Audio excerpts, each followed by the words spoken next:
राधे राधे दोस्तों, आपका स्वागत है आपके चैनल जिसका नाम है भारत की कहानियाँ।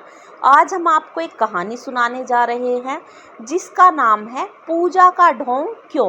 अगर आप हमारे YouTube चैनल पर नए हैं तो पहले चैनल को सब्सक्राइब कीजिए, वीडियो को लाइक कीजिए, शेयर कीजिए और कमेंट करके ज़रूर बताना ये कहानी आपको कैसी लगी। तो आज की कहानी स्टार्ट करते हैं। शादी के 4 माह बाद ही बहू निशा के पांव भारी हो गए थे। सास और ससुर दोनों बहू की खुशखबरी सुनकर उसकी खातिरदारी में लग गए। उसकी हर खुशी का ख्याल रखते। तरह तरह के फलों के जूस और हरी सब्जियां निशा की सास शांति जी खुद उत्साह से बनाती और बहू को खिलाती थी। दूसरा माह चल रहा था, इसीलिए सभी निशा की खूब देखभाल करते थे। उसी समय नवरात्रे भी पड़ गए थे तो निशा की सास ने घर की साफ सफाई करवाकर देवी का सप्तशती पाठ बिठवाया, कलश स्थापना करवाई, स्वयं 9 दिन तक व्रत रखा। धूमधाम से अंतिम दिन कंजक खाने के लिए आस पड़ोस और मोहल्ले की लड़कियों को न्योता दिया।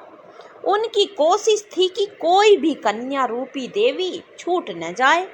एक एक घर से बुलाकर 12 से 15 कन्या इकट्ठी कर लाई। एक दिन पहले ही निशा को साथ लेकर बाजार जाकर सभी लड़कियों के लिए हेयर बैंड, माता की चुनरी, मिल्क चॉकलेट, फ्रूटी के पैकेट और साथ में कान के झुमके और ब्रेसलेट भी लिए। निशा के सुझाव पर माँ जी ने सब बच्चियों के लिए एक एक लंच बॉक्स और छोटे छोटे पर्स भी लिए। अगले दिन अष्टमी पूजा थी। सारा घर धोया गया। तड़के सुबह उठकर शांति जी ने घी में भूनकर सूजी का हलवा, काले चने, दही बड़े और पूड़ियाँ बनाई। निशा भी साथ साथ लगी रही। सब तैयारियां हो जाने पर सभी आंगन में घुसते ही शांति जी ने सभी कन्याओं के पैरों को बेटा अखिल और बहू निशा से धोने को कहा। निशा ने अच्छे से सभी कन्याओं के पांव धोए, तौलिए से पोंछा, फिर रोली तिलक लगाया, कलावा बांधकर आरती उतारी। सब कन्याओं को एक लाइन में आसन पर बिठाया गया।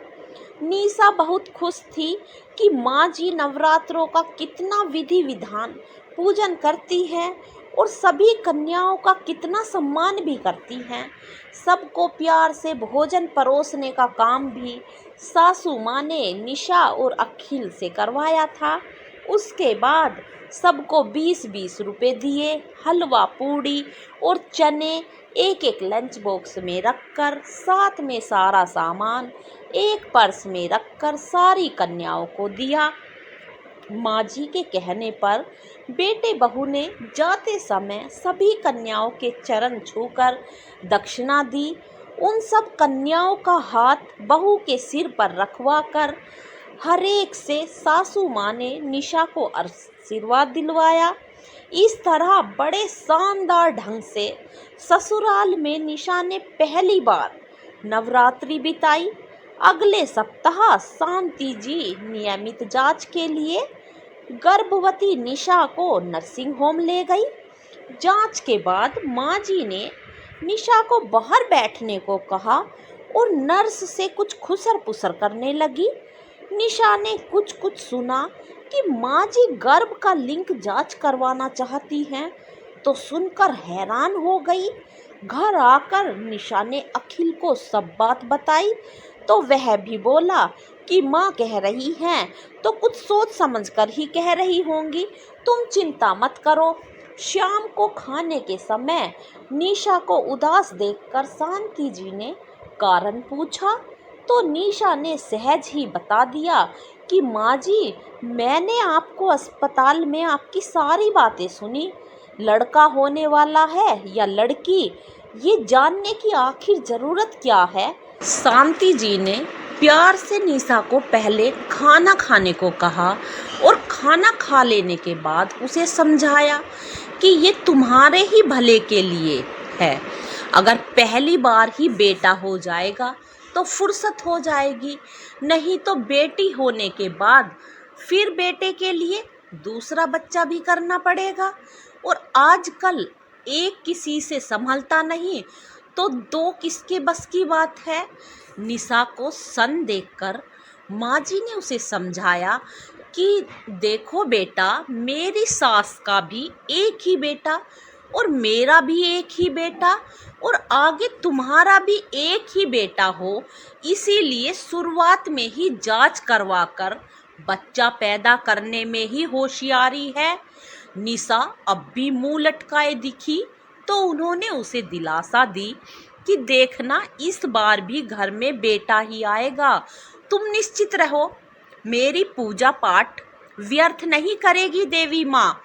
निशा ने माँ जी की बात सुनकर फील की मुस्कुराहट दे दी, पर अनमनी हो उठी कि अगर लड़की निकली तो मुझे अबॉर्शन करवाने पर मजबूर किया जाएगा।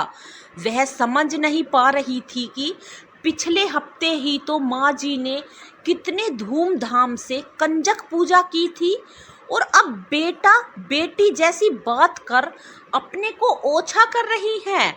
अब मन में कन्या का सम्मान न हो तो झूठी पूजा से क्या लाभ। तो आज की कहानी यहीं पर ख़त्म होती है दोस्तों। कमेंट करके बताना आपको ये कहानी कैसी लगी और चैनल को सब्सक्राइब करना, अपना सपोर्ट बनाए रखना। धन्यवाद दोस्तों।